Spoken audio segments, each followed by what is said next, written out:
le métaverse? C'est la faute de qui? C'est la faute de Facebook, qui a carrément décidé de changer de nom pour s'appeler Meta. Alors concrètement, c'est quoi le métaverse?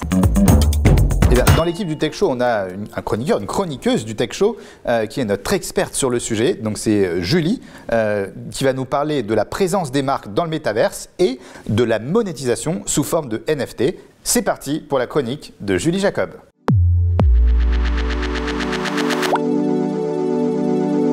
Merci Vincent. Alors aujourd'hui, on va parler de métaverse. Ça fait des semaines que vous entendez que ça, le métaverse. C'est la faute de qui? C'est la faute de Facebook, qui a carrément décidé de changer de nom pour s'appeler Meta. Alors concrètement, c'est quoi le métaverse? À l'instar des jeux vidéo qui sont sortis au début des années 2000, tels que The Sims ou Second Life, le métaverse permet à ses utilisateurs d'incarner des personnages virtuels dans un monde parallèle. Parmi les entreprises fondatrices du concept, donc Facebook, qui a annoncé Meta, en tant qu'univers en ligne avec des espaces virtuels partagés. Il y a d'autres métaverses bien sûr qui existent comme Sandbox ou Decentraland. Ce sont des réalités virtuelles augmentées dans lesquelles on peut créer des avatars, jouer à des jeux, gagner des jetons, participer à des événements, des concerts comme Snoop Dogg, Justin Bieber, Paris Hilton. On peut également participer à des réunions professionnelles, construire, vendre, acheter. Le métaverse soulève d'innombrables questions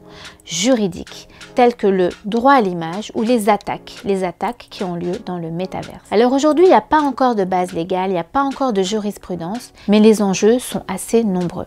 J'ai décidé de vous parler de deux sujets dans les métaverses. D'abord le droit à l'image et puis les attaques qui ont lieu physiques. Les droits à l'image, ça concerne l'avatar. C'est la personne, la représentation qui ait lieu soit de façon réelle, c'est-à-dire à son image, soit de façon purement fantaisiste. Aujourd'hui, les conditions générales des plateformes de réalité augmentée excluent toute responsabilité sur les contenus créés par les utilisateurs.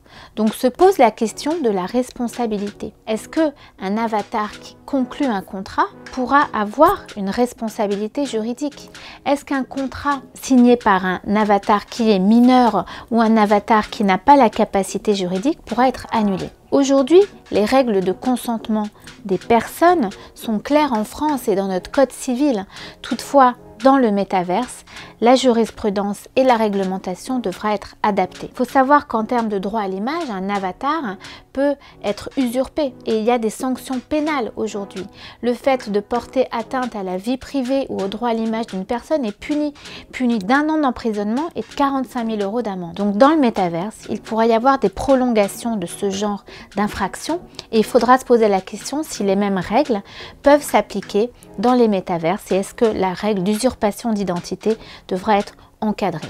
On va parler aussi des attaques, les attaques racistes, les attaques violentes qui peuvent avoir lieu dans le métaverse. Aux États-Unis, il y a une utilisatrice d'un jeu de réalité augmentée qui a vécu une expérience de viol terrible, virtuelle, avec son avatar. Elle a été agressée sexuellement par son beau-frère.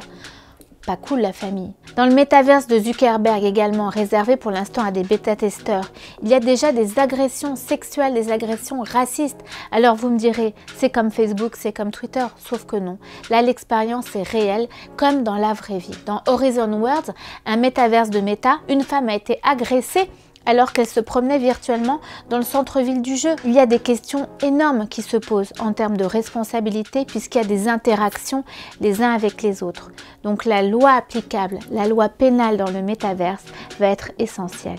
Est-ce qu'il faut considérer que c'est la personne qui crée l'avatar qui est responsable? Est-ce que c'est l'avatar qui sera responsable?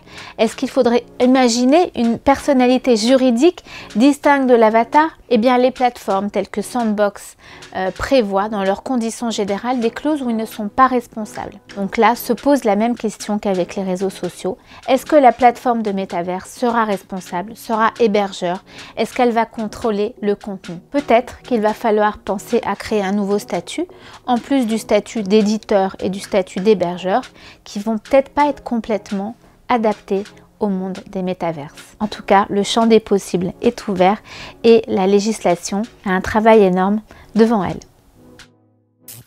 Merci beaucoup Julie, c'est vraiment passionnant ce sujet du métaverse, on va suivre de près, mais là on sent qu'il y a une nouvelle révolution qui est en train d'apparaître. Et c'est vrai que je te rejoins sur un point, c'est que chaque fois qu'il y a une avancée technologique, une rupture technologique, il faut toujours trouver le bon équilibre avec les libertés fondamentales qui peuvent aussi être bafouées, donc il faut être vigilant sur tous ces sujets.